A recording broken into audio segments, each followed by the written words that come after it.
Sa kabila ng karangyaan sa kanyang buhay, mas pinili ng social entrepreneur na si Ilak Diaz na makisalamuha sa mga kababayan nating nasa laylayan ng lipunan. Gamit ang samut-saring alternatibong arkitektura at teknolohiya tulad na lang ng Liter of Light, nagawang hikayatin ni Ilak ang mga kabataan na gumawa ng sariling hakbang para tulungan silang makaahon mula sa kanilang kahirapan.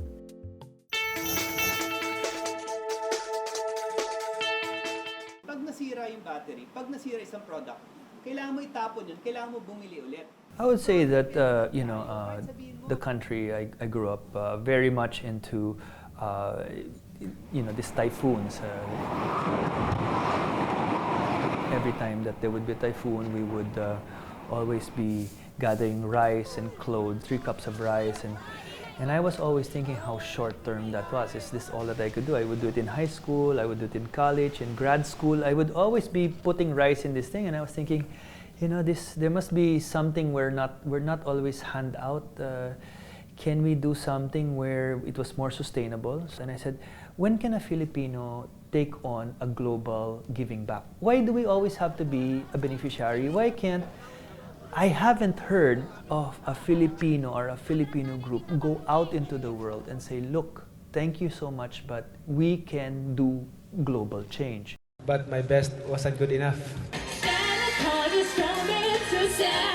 You come here and you have great art, some of the best boxers in the world, some of the best singers in the world. Where is that on a global stage when it comes to, the humanitarian? So having gone through that almost every year where disaster strikes and fire strikes, and my parents and, my school and people saying, you must get involved and, you must help out. Did it start with a vision? You're taking on this leadership role. Was that a conscious effort to lead, or this just come out of your desire to just help? People see me as the leader because I'm in the lights, I'm in the stage, then that becomes my downfall, which is I should be able to create an army of leadership, an army of leaders that will be able to attack poverty on different fronts, because it's a complex. It becomes both taking the lead, but at the same time looking behind and saying, wait, how many people are with me in this? You have to inspire other people to also come up with their own sustainable business solutions. That creation of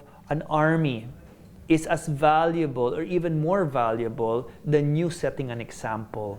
Ito yung sinatawag na revolusyon na pag super affordable na siya, tapos makakagawa rin ng yung parang tinatawag na bayanihan solar. This kind of love where I would get people that actually saw things built right away was our pull factor.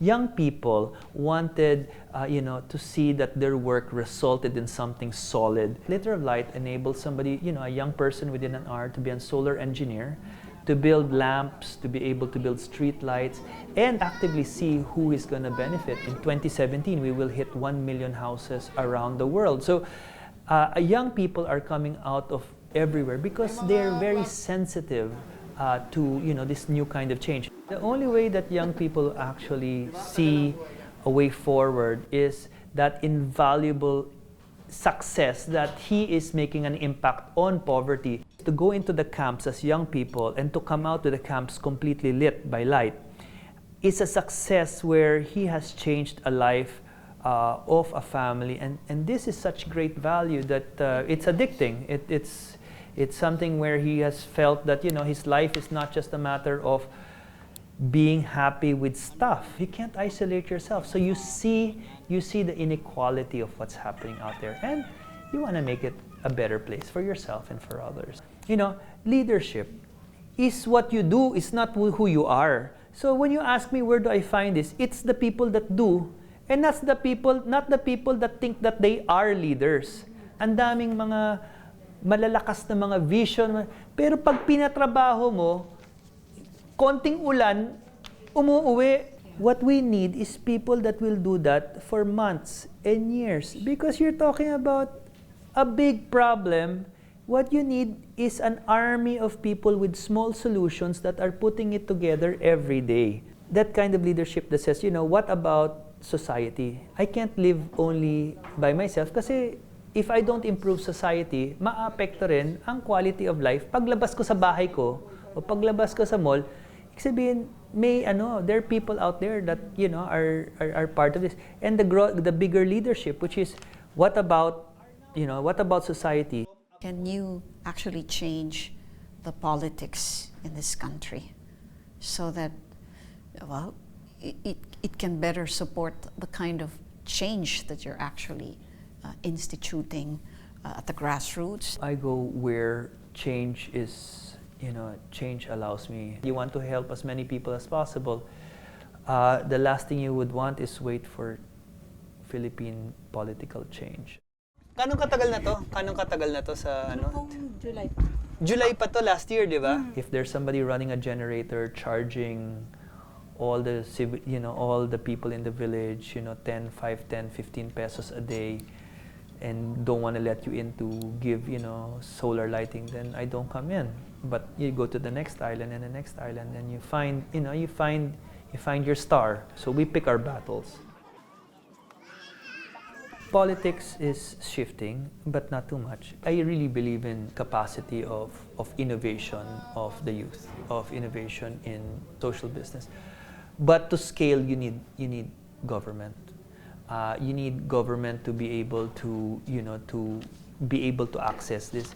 The one thing about government, I think, with many young leaders I have, is parang it's on-the-job training. They get elected, and saka na lang dun, they're trying to figure out what is their vision. I mean, you have to prepare. If you're gonna take a public leadership in a corrupt system, how can an honest man rise? As soon as you start implementing policies of honesty and standing your ground, you're the first one out. What is that system of government that we have, and does it allow certain systems of change up the chart? With 100 million people, there is no such thing as no genius that could fix it. Sino ang may integridad? Sino ang mananagot? May magmamahal bang tunay sa ating bayan? Yan ang leader na dapat piliin, ang leader na dapat maluklok. Pero wag nating kalimutan, ang botante ang siyang pipili sa leader na ito. Isa lamang siya.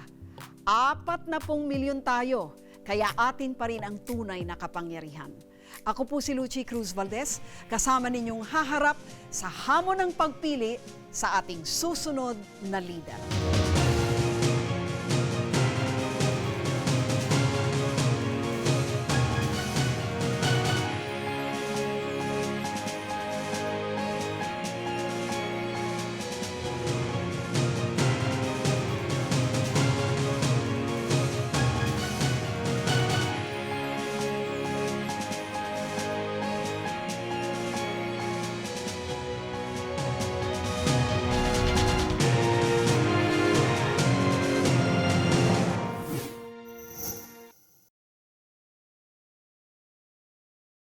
Be sure to come back. Use 5 everywhere. Copyright 2016.